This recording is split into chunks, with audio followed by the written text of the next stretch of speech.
have promises to keep and miles to go before I sleep எனும் வரிகள் தரும் ஊக்கத்துடன் ஒவ்வொரு நாளும் இயங்கி வரும் ஒரு எளிய மருத்துவர். மகப்பேறு மற்றும் பெண்கள் நல சிறப்பு மருத்துவத்தில் 25 வருடங்களுக்கு மேலான அனுபவம் வாய்ந்தவர். கற்ற மருத்துவ கல்வியையும் பெற்ற மருத்துவ அனுபவங்களையும் தொகுத்து தாய்மொழியில் எல்லோரும் பயனரும் வகையில் புத்தகங்களாக வெளியிடுவதில் பேரார்வம் கொண்டவர். கோவை காரைமடை சவிதா மருத்துவமனையின் தாளாளர் திருமதி சசீந்திரா தாமோதரன் அவர்களை அன்போடு அழைக்கிறோம். அனைவருக்கும் இனிய காலை வணக்கம். நான் ஒரு 10 மணிக்கு இங்கே உள்ளே வந்தேன். கிட்டத்தட்ட ஒரு 2.5 மணி நேரமாக அன்பு என்ன பண்ணோம், ஒரு புத்தகம் என்ன பண்ணும் அப்படிங்கிறது ரொம்ப நேர்த்தியாக நெகிழ்வோடு நம்மளுக்கு உணர்த்திட்டே இருக்காங்க இன்பாமா. இன்பாமா, we all love you so much. நாங்கள் எல்லாரும் சத்தமாக ஒரு குரலாக சொல்கிறோம், we love you. And Melur ரொம்ப மேலான ஊர் அப்படிங்கிறது மறுபடியும் ப்ரூவ் ஆகுது. அது வேலாயுதம் ஐயா பிறந்த மண், துருவம் அமைப்பு இருக்கிறது அப்படிங்கிறது மட்டும் இல்லாமல் ஒரு சின்ன நிகழ்வில் ஒரு பள்ளிக்கு துருவம் ஒரு 50,000க்கு செக் ஒன்று கொடுக்குறாங்க. ஒரு நிமிஷம் கூட யோசிக்காம விஜயராகவன் சார் என்னோட கையிலிருந்து அது ப்ராபப்ளி என்கிட்ட நானுமே எங்கேயாவது பேக்கில் வச்சுருப்பேன், நான் கொடுக்கணும்னு யோசிக்கிறதுக்கு முன்னாடியே 10,000 எடுத்து கையில் கொடுக்குறாரு. இவ்வளோ நெகிழ்வான விஷயங்கள் இந்த மேலூரில் நடந்துட்டு இருக்கிறத பார்க்குறதுக்கு எனக்கு இங்கே அழைப்பு விடுத்ததுக்கு துருவம் அமைப்புக்கும் வேலாயுதமையாவுக்கும் ரவி சுப்பிரமணியன் அண்ணாவுக்கும் ஒரு பெரிய நன்றியை சொல்லிட்டு என்னோட உரையை ஆரம்பிக்கிறேன். ப்ராபப்ளி இத்தனை நேரம் பேசின எல்லாருக்குமே அன்பு பெண்மை எல்லாமே இருந்தது. இங்கே நான் மட்டும்தான் அவுட் ஆஃப் பாக்ஸாக பெண்கள் நலன் பற்றி பேச போகிறேன் அப்படிங்கிறது மட்டும் எனக்கே ஒரு உறுத்தலாக கூட இருக்குது. ஏன்னா அவ்வளோ அன்பில் மூழ்கி எல்லாரும் சந்தோஷமாக சிரிச்சிட்டு ஐ லவ் யூன்னு சொல்லிகிட்டே இருக்கும்போது இது கொஞ்சம் அவுட் ஆஃப் பாக்ஸாக கூட இருக்குமோ அப்படின்னு தோணுது. ஆனாலும் என்னோட சின்ன விஷயங்களை நான் உங்ககிட்ட பகிர்ந்துக்கணும் அப்படின்னு நான் நினைக்கிறேன். அவுட் ஆஃப் பாக்ஸ் இல்லாமல் எல்லாத்துக்கும் அன்பை திரும்ப திரும்ப கொடுத்துக்கிட்டே இருக்கிறதுக்கு எங்களை நாங்கள் சரி பண்ணிக்கணும்ல, அதுக்கு உங்களோட இது தேவை கண்டிப்பாக. நன்றி பிரீத்தி, நன்றி. அண்ட் இன்னொரு விஷயம் நான் சொல்லணும்னா, காலையில் 5 மணிக்கு அறக்க பறக்க மீனாட்சி அம்மன் கோயிலில் தரிசனம் முடிச்சுட்டு ஐயோ லேட் ஆகிடுச்சு அப்படின்னு ஒரு ட்ரெஸ் சேஞ்ச் பண்ணணும் அப்படின்னு கேட்ட உடனே இம்மீடியட்டாக இதோ நான் இருக்கேன் அப்படின்னு எங்கள் சுந்தரி கிளம்பிட்டாங்களா.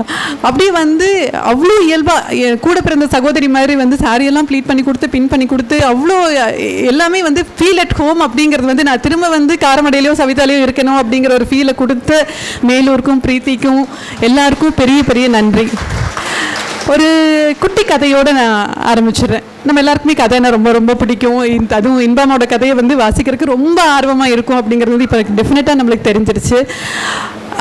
இந்த குட்டி கதைக்கு நான் பேர் வச்சது அறிஞர் பொருள்.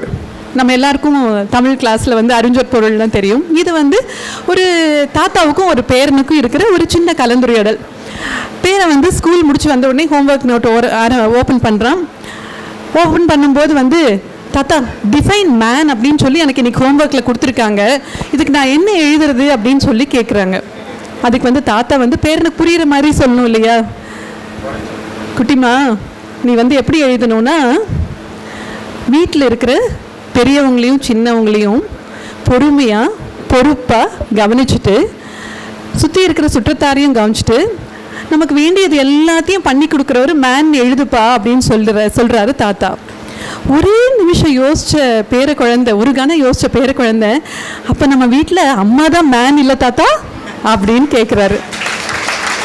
இப்போது பெண் அப்படிங்கிற அடையாளம் இருந்தாலும் மேன் அப்படிங்கிற அறிஞற்பொருக்குள்ள ஃபிட் ஆகிற எல்லா பெண்களுக்கும் எனது மனமார்ந்த பெண்கள் தின நல்வாழ்த்துக்கள். அண்ட் இன்பாமா சொன்ன மாதிரி தகப்பன் சாமி தாயுமானவன் சொல்லக்கூடிய எங்களை பின்னாடி இருந்து வழி நடத்தக்கூடிய என கணவர் முதல் மித்த எல்லா ஆண்களுக்கும் எங்களது நன்றியும் வாழ்த்துக்களும். இன்னைக்கு காலையில் மீனாட்சி கோவிலுக்கு போகும்போது ஒரு விஷயம் மட்டும் யோசித்தேன். அம்மையே அப்பா அப்படின்னு சொல்லி மாணிக்க வாசகர் ஒப்பிலா மணியே அப்படின்னு சொல்லி மாணிக்க வாசகர் தனக்கு பெரிய அருளை கொடுத்து சிவபெருமானை சொல்லும்போது எங்கே ஆரம்பிக்கிறாரு அப்படின்னு சொன்னால் அம்மையிலிருந்து தான் ஆரம்பிக்கிறாரு. ஸோ அம்மை வேறு அப்பா வேறு கிடையாது. அது திரும்ப திரும்ப எல்லாரும் ஸ்ட்ரெஸ் பண்ணி சொல்லிட்டாங்க. ஆனால் இங்கே வந்து மதுரையில் வந்து இன்னொரு அழகான விஷயத்தை நான் வந்து வரும்போது தான் நோட்டீஸ் பண்ணேன். சும்மா கூகுள் பண்ணேன். மதுரையோட கலெக்டர் யார்? சங்கீதா ஐஏஎஸ். மதுரையோட மேயர் யார்? இந்திராணி. மதுரையோட கார்ப்பரேஷன் கமிஷனர் யார்? சித்ரா. மதுரையோட நீதிபதியில் யார் இருக்காங்க? மிஸ்ஸஸ் நிஷா. துருவம் அமைப்பு யாரால் இருக்குது? பிரீத்தி. இப்படி இதோ இங்கே வந்து மகப்பேறு மருத்துவரை முன்னாடி நமக்கு முன்னாடி உட்காந்துருக்காங்க டாக்டர் மேனகா. அப்படி எல்லா இடத்துலையும் வந்து மீனாட்சியோட ஆட்சி வந்து அழகாக இருந்துட்டு இருக்கும்போது எனக்கு இன்னொரு பெரிய ப்ளசன்ட் சர்ப்ரைஸாக வந்து வையாசி 16 மீனாட்சி இன்னொரு பெரிய ஆட்சியும் புரிஞ்சிட்டு இருக்காங்க அப்படிங்கிறது தான். ஸோ இப்படி வந்து சுந்தரி இப்போ வர்றாங்க. மிக்க மிக்க நன்றி அம்மா. ஸோ இந்த இடத்துல வந்து பெண்கள் நலன் பற்றி பேசணும் அப்படின்னு சொன்னதுன்னா எனக்கு பிரீத்தி கிட்ட இருந்த ஒரே ஒரு கேள்வி எனக்கு ஒன்று தான் இருந்தது. எந்த வயசு பெண்களை நான் வந்து சந்திக்க போகிறேன், அவங்கக்கிட்ட நான் என்ன பேசணும் அப்படின்னு சொன்னதுன்னா, நீங்கள் எந்த வயசுக்கு பேசணும் பேசுங்க மேடம் அப்படின்னு மட்டும் சொன்னாங்க. ஒரு வயசு வரம்பு சொல்லிட்டீங்கன்னா வந்து பெட்டராக இருக்கும் அப்படின்னு சொன்னதுன்னா, நம்ம ஏற்கனவே கலிவெண்பால சொன்ன அறிவை தெரிவை பேரிடம் பெண். ஆனால் இதுக்கு முன்னாடி நான் ஒரு விஷயத்தை கட்டாயமாக நான் சொல்லணும். இத்தனை பேரை நான் அறிமுகம் பண்ணேன் அப்படின்னாலும் எனக்கு இதுக்கு வந்து பின்னாடி இருந்து ஒரு விதை அப்படின்னு இருந்தது அப்படின்னு சொன்னதுன்னா அது எப்போவுமே வேலாயுதம் ஐயாவும் ரவி சுப்பிரமணியம் அண்ணாவும் தான். இதை ஏன் நான் சொல்கிறேன் அப்படின்னு சொன்னதுன்னா, இதுக்கு வந்து அவையோட வரிகள் ரொம்ப அழகாக இருக்கும். நல்லாரை காண்பதும் நன்றே, நலம் மிக்க நல்லார் சொல் கேட்பதும் நன்றே, நல்லார் குணங்கள் உரைப்பதும் நன்றே, அவரோடு இணங்கி இருப்பதும் நன்று. ஒரு 3-4 வருஷமாக நான் அவரோடு இணங்கி இருந்ததுக்கான பலன் தான் உங்கள் முன்னாடி நான் இப்போ இருக்கேன் அப்படிங்கிறது வந்து நான் நிச்சயமாக சொல்லணும். அண்ட் திரும்ப எல்லாருமே வந்து சொன்னாங்க, இன்பமாக ஸ்பெசிஃபிக்காக சொன்னாங்க, ஐயாவை பற்றி ரொம்ப சொன்னாங்க. நான் எப்போவுமே ஒரு அழகான கோட் ஒன்று இருக்கும். ஒரு வீட்டில் வந்து வயசானவங்க இருக்காங்க, தாத்தா பாட்டி இருக்காங்க அப்படின்னு சொன்னதுன்னா அந்த வீடு ஒரு லைப்ரரி, ஒரு நூலகம். ஏன்னா கதைகள் சொல்கிறக்கு ஆள் இருக்கும். அப்படி தான் வந்து அவங்க கைப்பிடிச்சு கதைகள் வந்திருக்கு அப்படின்னு தெரிஞ்சது. நான் எப்போவுமே வந்து கோவைக்கான நூலகமாக தான் விஜயா பதிப்பகத்தையும் ஐயாவையும் நான் பார்ப்பேன். இன்னைக்கு தான் வந்து தெரிஞ்சது அது கோவைக்கு மட்டும் இல்லை, தமிழ் பேசுகிற அனைத்து சமூகத்திற்கும் ஆன நூலகமாக விஜயா வேலாயுதம் ஐயா இருக்காரு அப்படின்னு சொல்லி மிக்க மிக்க நன்றி ஐயா, எங்களை வழி நடத்திட்டே இருக்கிறதுக்கு. 80 வயசை தாண்டி ஒரு மனுஷன் மேலே கீழே ஓடுறதோடு இல்லாமல் காலையில் 4:20 எனக்கு ஃபோனு டக்குல புறப்பட்டாச்சா, வணக்கம் டாக்டர். அவரோட இதே வந்து ஷார்ட் ஹேண்ட் டைப்பிங் மாதிரி வணக்கம் அப்படின்னு சொல்லும் போதே ஐயா எவ்வளோ ஸ்மார்ட், எவ்வளோ வேகம் அப்படிங்கிறது வந்து ஒரு பெரிய இன்ஸ்பிரேஷன். ஸோ இதுக்கான நன்றிகளை நான் சொல்லிட்டு மறுபடியும் பெண்கள் நலன் பற்றி ஆரம்பிக்கலாம். நான் எங்களோட கைனகாலஜிஸ்ட் பக்கத்தில் இருக்காங்க. நாங்கள் விமன் ஹெல்த் அப்படின்னு நாங்கள் பேசும்போதே வந்து 3 வயசு தான் முக்கியமாக சொல்லுவோம். ஒன்று வந்து இப்போ நான் சொன்ன அறிவை தெரிவை பேரிடம் பெண் அப்படின்னு வந்து ஈஸியாக பிரிக்கக்கூடியதில் வந்து பேதை பெரும்பை அப்படின்னு சொல்லக்கூடிய டீனேஜில் வந்து சில விஷயங்கள் காமனாக இருக்கும். அண்ட் ரீப்ரொடக்டிவ் ஏஜ், அதாவது கர்ப்பகாலம் சார்ந்த வயசில் வந்து ஒரு விஷயங்கள் சிலது இருக்கும். அண்ட் மெனபாசல் ஏஜ், பெரிய மெனபாசல் ஏஜ், அதாவது மாதவிடாய் நிறுத்த காலத்தில்.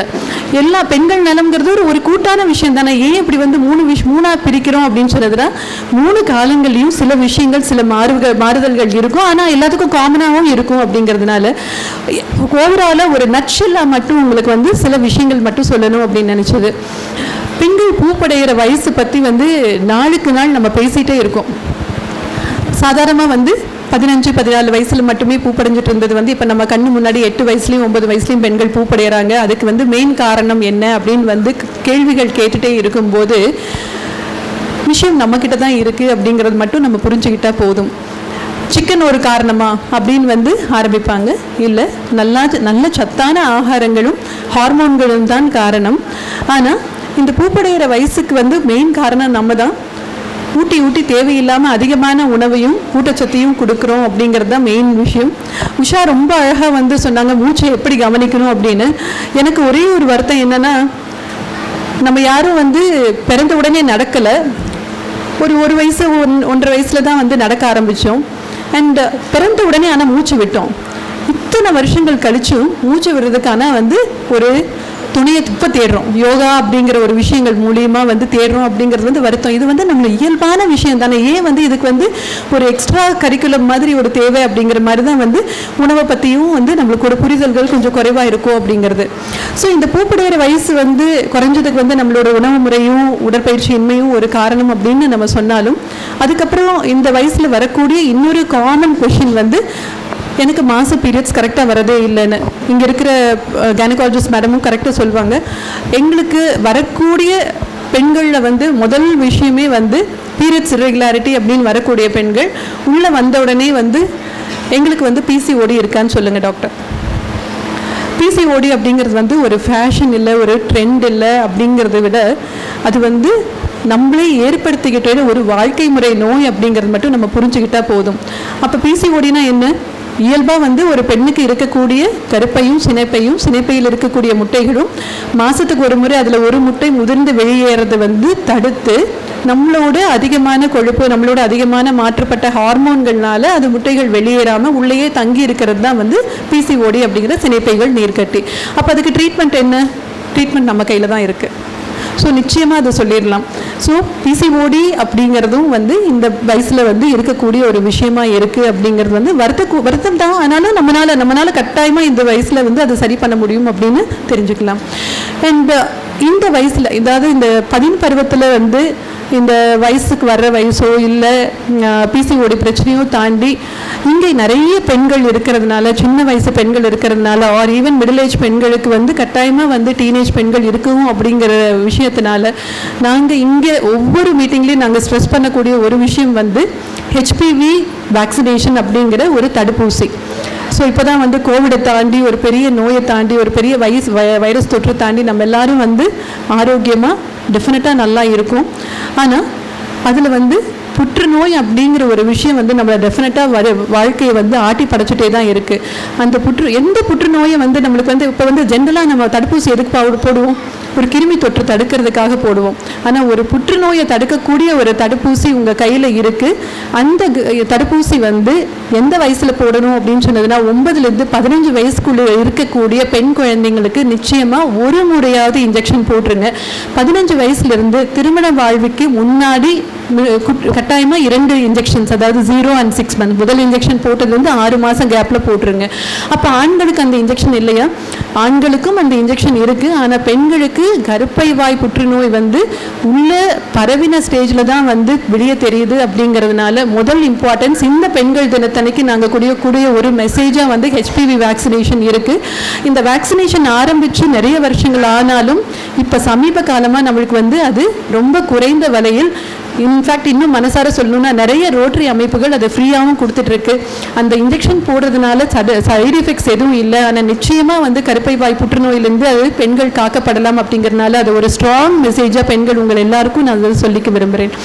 அண்ட் அடுத்த இது வந்து 20லேருந்து 40 வயசுக்குள்ளே இருக்கக்கூடிய பெண்களுக்கு வந்து காமனாக வரக்கூடிய ஒரு விஷயம் அப்படின்னா வந்து எல்லாருக்கும் ஒரே ஒரு விஷயம் தான் சொல்கிறேன். 40 வயசுக்குள்ளே இருக்கிற பெண்கள் எல்லாருக்கும் என்னவா இருக்கும்னா, நான் வந்து என் அம்மா அப்பாவை நல்லா கவனிச்சிட்டேன், என் ஹஸ்பண்டை நல்லா கவனிச்சிட்டேன், என் பிரதர்ஸ் சிஸ்டர்ஸ் எல்லாத்தையும் நான் கவனிச்சிட்டேன், என் குழந்தைங்க வந்து ப்ரிப்பேர் ஆகிறதுக்கு நல்லா எல்லாத்தையும் பார்த்துட்டேன் அப்படின்னு சொல்கிற எல்லா பெண்களுக்கும் ஒரே ஒரு வேண்டுகோள் தான், உங்களையும் நீங்கள் நல்லா கவனிச்சுக்கோங்க. Please love your self. And எல்லா டைமும் உங்களோட ஷோல்டர்ஸ்லேயே உங்களோட ரெஸ்பான்சிபிலிட்டி. உலகத்தையே நீங்கள் தாங்கி நிற்கணுங்கிற அவசியம் இல்லை. ஆமாம், பெண்கள் தான் எல்லாத்தையும் தாங்குறோம், எல்லா நாளையும் முடியும் அப்படின்னாலும் share the responsibility to the children. So சமைக்கிறத பற்றி ரொம்ப அழகாக விஷயங்கள் நிறைய சொன்னாங்க. அதில் வந்து ஒரு கேள்வி கூட இருந்தது, ஒரு நாளை வந்து எப்படி பெண்கள் கடத்துவாங்க அப்படின்னு. நாளும் கோளும் நலிந்தோர்க்கு இல்லை, நங்கையருக்கு ஞாயிற்றுக்கிழமை கூட இல்லை. இது ஒரே வார்த்தையில் நம்ம முடிச்சிடலாம். ஏன்னா வந்து ஞாயிற்றுக்கிழமை கூட வேலை தான் பண்ணிகிட்ருக்கோம். அந்த மாதிரி இருக்கும்போது உங்களை நீங்களே கவனிச்சிக்கக்கூடிய சில விஷயங்கள் அப்படின்னு சொன்னதுன்னா உங்களோட ஹெல்த் தான். ஸோ இந்த இடத்துல வந்து பீரியட்ஸில் வந்து ஒரு இரெகுலாரிட்டி அப்படின்னு இருந்தது அப்படின்னா தயங்காமல் ஒரு ரத்த சோகை ஏற்படுறதுக்கு முன்னாடி நிறைய முறை 4 கிராம் 3 கிராம்னு வந்து ரத்த அளவோடு நாங்கள் நிறைய வேதனையோடு பார்த்துட்ருக்கோம். இன்னொரு விஷயம் வந்து மாதவிடாய்க்கு முன்பான மன அழுத்தங்கள் நிறைய இருக்குது. அதை வந்து உள்ளுக்குள்ளேயே வச்சு அடங்கி இருக்கணுங்கிற அவசியமே இல்லை. அதுக்கான எளிமையான தீர்வுகள் இப்போ சொன்ன ப்ரீதிங் எக்ஸசைஸ்லேருந்து எல்லாமே இருக்குது. அப்படிங்கிறதுனால உங்களை நீங்களே லவ் பண்ணுங்க அப்படிங்கிறது தான். அண்ட் 40 வயசு தாண்டி இருக்கக்கூடிய பெண்களுக்கு வரக்கூடிய ஒரே ஒரு விஷயம் வந்து நம்ம எல்லாருக்கும் பயம் இருக்கிறதே வந்து இப்போ நான் சொன்ன புற்றுநோய் தான். ஸோ புற்றுநோய் வந்து தடுப்பூசி வந்து சின்ன குழந்தைங்களுக்கு சொன்னீங்க, அப்போ பெரியவங்களுக்கு என்ன நீங்கள் சொல்ல போகிறீங்க அப்படிங்கிற ஒரு கேள்வி வரும். அதுக்கு வந்து பெண்கள் நமக்கு இன்னொரு பெரிய பிளெஸ்ஸிங் வந்து நம்மளுக்கு அறிவியல் கொடுத்துருக்கு. மார்பக புற்றுநோய்க்கும் கருப்பை வாய் புற்றுநோய்க்கும் எளிதான ஸ்க்ரீனிங் டெஸ்ட். சாதாரணமாக போய் நீங்கள் ஒரு கிளினிக்கில், ஒரு ஹாஸ்பிட்டலில், ஒரு கவர்மெண்ட் செட்டப்பில் வந்து பார்த்துக்கக்கூடிய விஷயங்கள் ரொம்ப எளிமையாக இருக்குது. அண்ட் அதுக்கும் மேலே உங்கள் கை இருக்குது, உங்கள் மார்பகங்களை தொட்டு பார்த்து கட்டி ஏதாவது இருக்கா அப்படின்னு பார்த்துக்கிறதுக்கு. ஸோ அதை எப்படி மார்பகங்களை நாமளே தொட்டு பார்த்துக்கிறது அப்படின்னா, செல்ஃப் பிரெஸ்ட் எக்ஸாமினேஷன் அப்படிங்கிறது வந்து நம்மளோட 5 விரல்களில் நம்மளோட மார்பை அழுத்தி பார்த்து ஏதாவது நெருடல் இருக்கா அப்படின்னு ஒவ்வொரு மாதவிடாய் ஒரு 5ஆவது நாள் எப்படியும் குளிச்சுட்டு தான் வீட்டுக்குள்ளே போகிறோம் அப்படின்னு சில சடங்குகள் இருக்கும். அந்த டைமில் நம்மளை நாமே பார்த்துக்கிறது மட்டுமே போதும். அண்ட் 35 வயசுக்கு மேலே ஒரு முறையும் 45 வயசுக்கு மேலே ஒரு முறையும் உங்களோட கருப்பை வாய் புற்றுநோய்க்கான பரிசோதனை வந்து கட்டாயமாக மேற்கொள்ளணும். அண்ட் மேமோகிராம் அப்படிங்கிற ஸ்பெசிஃபிக் எக்ஸ்ரே டெஸ்ட்டை வந்து 40 வயசு மேலே இருக்கக்கூடிய பெண்கள் மேற்கொள்ளணும்.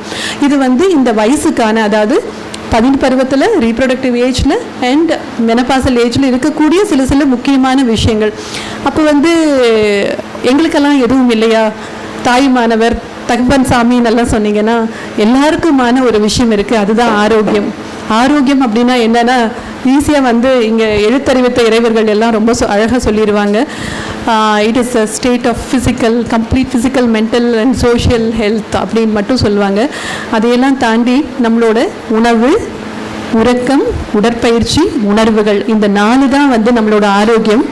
அதில் வந்து உணவுக்கு வந்து ஒரே ஒரு சின்ன விஷயத்தை மட்டும் நான் சொல்லணும் அப்படின்னு நினச்சேன். மேபி உணவு உடற்பயிற்சிக்கு சேர்ந்தது. நிறைய வந்து மலேசியா பற்றி கேட்டோம். அது கொஞ்சம் தள்ளி இருக்கக்கூடிய ஒரு கண்ட்ரி தான் வந்து ஜப்பான். ஜப்பான் வந்து நம்ம எல்லாருக்கும் ரொம்ப பரிச்சயமான ஒரு நாடு. ஏன்னா வந்து எப்போவுமே வந்து டெக்னாலஜிக்கலாக வந்து எப்போவுமே சிறந்து விளங்குற ஒரு நாடு. அதில் வந்து ஒகினவா அப்படின்னு ஒரு தீவு இருக்குது. ஒகினவா தீவு என்னென்னா, ரொம்ப அழகான தீவு, இயற்கை வளங்கள் நிறைந்த தீவு, கராத்தேங்கிற ஒரு தற்காப்பு கலை புறப்பட்ட தீவு. அப்படிங்கிறதெல்லாம் தாண்டி ஒரு விஷயம் அங்கே என்னென்னா, 2ஆம் உலகப் போரை பற்றி அம்மா பேசிகிட்டு இருந்தாங்க. அதில் அந்த வீரத்தை பற்றி பேசிகிட்டு இருந்தாங்க. அந்த ஜப்பானில் நடந்த குண்டு வெடிப்பில் வந்து நம்மளுக்கு எல்லாம் தெரிஞ்ச ஹிரோஷிமா நாகசாகி தாங்கி இந்த ஒகினவா தீவும் வந்து பெருசாக பாதிப்படைஞ்ச ஒரு தீவு. ஆனால் இன்றைக்கே நம்ம ஒகினவா பற்றி பேசுகிறோம் அப்படின்னு சொன்னதுன்னா, இன்றைய நிலையில் உலகத்தில் அதிகமான சென்டினேரியன்ஸ், அதாவது 100 வயசு தாண்டி இருக்கக்கூடிய ஆள்கள் இருக்கக்கூடிய இடமா வந்து ஒகினவா இருக்குது. இதை வந்து ஒகினவா மிராக்கிள் அப்படின்னு சொல்லி நீங்கள் கூகுளில் தேடினீங்கன்னா கட்டாயமாக கிடைக்கும். அப்படி எப்படி வந்து ஒரு 2ஆம் உலக போர்லேருந்து ஒரு கிட்டத்தட்ட நாட் ஈவன் ஒரு 100 இயர்ஸ், ஒரு செஞ்சுரி கூட இல்லை, அதுக்குள்ளே எப்படி இத்தனை பேர் வந்து இவ்வளோ உயிர் வாழ்கிறாங்க அப்படின்னு சொன்னதுன்னா, அவங்களோட வாழ்க்கை முறை. அது என்ன வாழ்க்கை முறை அப்படின்னு சொன்னதுன்னா, அவங்க வந்து போக்குவரத்துக்கு என்ன பண்ணாங்க அப்படின்னா, தங்களோட கால்களை உபயோகிச்சாங்க. அதை தவிர சைக்கிளை உபயோகிச்சாங்க. நம்மளை மாதிரி நொடிக்கு ஒரு காரும் நொடிக்கு ஒரு 2 வீலரும் இல்லாமல், ஒரு வீட்டில் வந்து 10 கார் இல்லாமல் யூஸ் பண்ணாங்க. அண்ட் டிவி அப்படிங்கிறதுனால அவங்களோட கை வந்து படகுகள் வந்து துடுப்பு போடுறதுக்கு யூஸ் ஆச்சு. ஸோ இதை விட எக்ஸசைஸ்க்கு வந்து ஒரு முக்கியமான விஷயம் என்ன இருக்க முடியும் அப்படின்னு நம்ம சொல்ல முடியாது. அவங்களோட உணவு முறை அப்படிங்கிறது வந்து ஒகினவா மிராக்கிள் டயட் அப்படிங்கிறாங்க. அது என்ன ஒகினவா மிராக்கிள் டயட் அப்படின்னா, அவங்க என்ன விளைவிச்சாங்களோ அதை சாப்பிட்டாங்க. ஸோ நம்ம வந்து கவுனி அரிசியை விளைவிச்சோம்னா நம்ம கவுனி அரிசி சாப்பிடணும். அதுக்கு பதிலாக பாஸ்மதி ரைஸை போய் வாங்கிட்டு வந்து சாப்பிடக்கூடாது. ஸோ அதே மாதிரி அவங்க வந்து அங்கே சக்கரவள்ளி கிழங்கு வந்து ரொம்ப பெருசாக வந்து யூஸ் பண்ணாங்க. அப்போ நம்மளும் சக்கரவள்ளி கிழங்கு யூஸ் பண்ணலாமா? இல்லையே, இங்கே எவ்வளோ நிலக்கடலை விளையுது, எவ்வளோ கீரைகள் விளையுது, என்ன வளம் இல்லை இந்த திருநாட்டில் அப்படிங்கிற மாதிரி நம்ம விளையிற விஷயங்களில் வந்து நம்மளோட டேபிளில் நம்ம சாப்பிடணும். அதுவும் எப்படி சாப்பிடணும் அப்படின்னா, eating rainbow on your table. Rainbow on table அப்படின்னா என்ன? எல்லா கலரும் உங்களோட உணவுகளில் இருக்கணும். ஒரு எலுமிச்சை சாதம், தக்காளி சாதம் வச்சா போதுமா அப்படின்னு ஈஸியாக ஒரு கேள்விங்க. இல்லை, எல்லா நிறங்களும் அடங்கிய பழங்களும் காய்களும் இருக்கக்கூடிய ஒரு உணவாக இருக்கணும். ஆனால் அது எப்படி சாப்பிட்டாங்க அப்படின்னு சொன்னதுன்னா, அதுக்கு வந்து அழகான ஒரு சயின்ஸ் இருக்குது. அது பேர் டெல்பியூ ஃபில்யூஷன். அது எப்படி இருக்கும் அப்படின்னு சொன்னதுன்னா, குறைந்த இடைவெளிகளில் கம்மியாக சாப்பிட்றது. நம்மளுக்கு வந்து பசியோடு இருக்கும்போது என்ன பண்ணுவோம், ஒரு பிளேட்டை போய் எடுப்போம், அந்த பிளேட்டை ஃபில் பண்ணி சாப்பிட்டுட்டு வெளியே வந்துடுவோம். அப்படி தான் பண்ணுவோம். ஆனால் டெல்பியூ ஃபில்யூஷன் அப்படின்னா என்னென்னா, ஒரு 12 இன்ச்சு தட்டு, ஒரு 8 இன்ச்சு தட்டு, ரெண்டுலேயும் வந்து ஒரே அளவு சாப்பாடு, ஒரே அளவு பருப்பு போடுறோம். எந்த பிளேட் பெருசாக தெரியும், நிறைஞ்ச மாதிரி இருக்கும்? 8 இன்ச்சு பிளேட்டை. அப்போது 8 இன்ச்சு பிளேட்டை நம்ம யூஸ் பண்ண ஆரம்பித்தோம்னா என்ன ஆகும்? அளவாக சாப்பிடுவோம், மனசு நிறைஞ்சு சாப்பிடுவோம், பசி இருக்கும்போது சாப்பிடுவோம். அது வந்து அதுதான் டெல்பியூஃப் இல்யூஷன். அதாவது வந்து ஒரே சைஸ் தட்டு தான், ஆனாலும் அது சின்னதாக தெரியக்கூடிய ஒரு ஆப்டிக்கல் இல்யூஷன் பேர் தான் டெல்பியூஃப் இல்யூஷன். அதை வந்து அவங்க ஃபாலோ பண்ணாங்க. அதாவது சின்ன சின்ன தட்டுகள்லையும் சின்ன சின்ன கப்புகள்லையும் அவங்க உணவு உட்கொண்டாங்க. அண்ட் 4வது முக்கியமான ஒரு விஷயம் அவங்க ஃபாலோ பண்ணது வந்து ஹரா ஹச்சிபு. அது என்ன ஹரா ஹச்சிபுனா, எனக்கு வயிறு நிறைஞ்சிருச்சு போதும் அப்படிங்கும்போது நிறுத்திடுறது. வெள்ளை பணியாரம் நல்லா இருக்குங்கிறதுக்காக 4 எக்ஸ்ட்ரா சாப்பிட்றது வந்து ஹரா ஹச்சிபு கிடையாது. எனக்கு 80% வயிறு நிறைஞ்ச உடனே போதும் அப்படின்னு சொல்லக்கூடிய ஹரா ஹச்சிபுவை அவங்க ஃபாலோ பண்ணாங்க. அண்ட் இன்னும் குறிப்பாக வந்து அவங்களோட உணவில் உப்பும் சர்க்கரையும் ரொம்ப ரொம்ப குறைவாக இருந்தது. தேவைப்படும் போது வந்து இறைச்சிகள் சேர்த்துட்டு இருந்தாங்க. ஸோ 100 வயசு வாழ்கிறதுக்கு என்ன பண்ணணும் அப்படின்னு ஒரே ஒரு விஷயம் கேட்டோம்னா, பசித்து புசிக்கணும். ஒன்று, நம்மளோட இயற்கையாக விளையக்கூடிய விஷயங்களை வந்து தேடி தேடி எடுத்துக்கணும். அதில் வந்து நிறங்கள் நிறைய இருக்கணும். அண்ட் தேவையான அளவுக்கு மட்டுமே உண்ணணும். அந்த ஹரா ஹச்சிபுவை சேர்த்துட்டோம் அப்படின்னு சொன்னதுன்னா, இங்கே வேலாயுதம் ஐயா மாதிரி நம்மளும் சுறுசுறுப்பாக 80 வயசு வரைக்கும் தாண்டி நிச்சயமாக இருப்போம் அப்படிங்கிறது நிச்சயமாக சொல்லிக்கலாம். அண்ட் உடற்பயிற்சிக்கு வந்து டெஃபினட்டாக நம்ம எல்லாரும் முக்கியத்துவம் கொடுக்கணும் அப்படிங்கிறது வந்து ஒரு கொஷினே கிடையாது. இதில் வந்து ரொம்ப அழகாக வந்து எல்லாருமே இவ்வளோ நேரம் பேசினாங்க. அதில் ஒரே ஒரு விஷயம், அது வந்து ஒரு உடற்பயிற்சி அப்படிங்கிறது வந்து நம்மளுக்கு எப்படி இருக்கணும் அப்படின்னு சொன்னதுன்னா, உங்களோட உடம்பு சொல்கிறது நீங்கள் கேளுங்க. Listen to your body. Your body tells when to stop. போதும் அப்படின்னு சொல்லும்போது நிறுத்திடுங்க. ஆனால் வந்து பண்ணாமல் மட்டும் இருக்காதீங்க. அது பண்ண தான் எல்லாமே நல்லபடிக்கு நடக்கும். அண்ட் இந்த உடற்பயிற்சி பண்ணுறதுனால பெரிய பலன் என்னவா இருக்கும் அப்படின்னு சொன்னதுன்னா, நிச்சயமாக நல்ல தூக்கம் வரும். இந்த உலகத்தில் நம்ம இப்போ வந்து பெரிய எதிரிகளாக 2 விஷயத்தை தான் பார்த்துட்டு இருக்கோம். ஒன்று வந்து நம்ம உட்கார்ந்துட்டு இருக்கக்கூடிய வாழ்க்கை முறை, சேர்லேயே உட்கார்ந்துட்டு இருக்கக்கூடிய வாழ்க்கை முறை. 2வது நம்ம கையில் இருக்கக்கூடிய ஒரு மிகப்பெரிய எதிரி. இந்த 2 எதிரிகளும் வந்து நம்ம தூக்கத்தை கெடுக்கும். அப்படிங்கிறதுனால டெஃபினட்டாக வந்து தூக்கம் வந்து ரொம்ப இம்பார்ட்டண்ட். ஏன்னா நம்மளோட உடம்பு எல்லா ரிப்பேர் ப்ராசஸும் அந்த நைட்டில் தான் நடக்குது. தூக்கம் அப்படிங்கிறது நாளைக்கு எந்திரிச்சு ஃப்ரெஷ்ஷாக வேலை பண்ணுறது மட்டும் கிடையாது.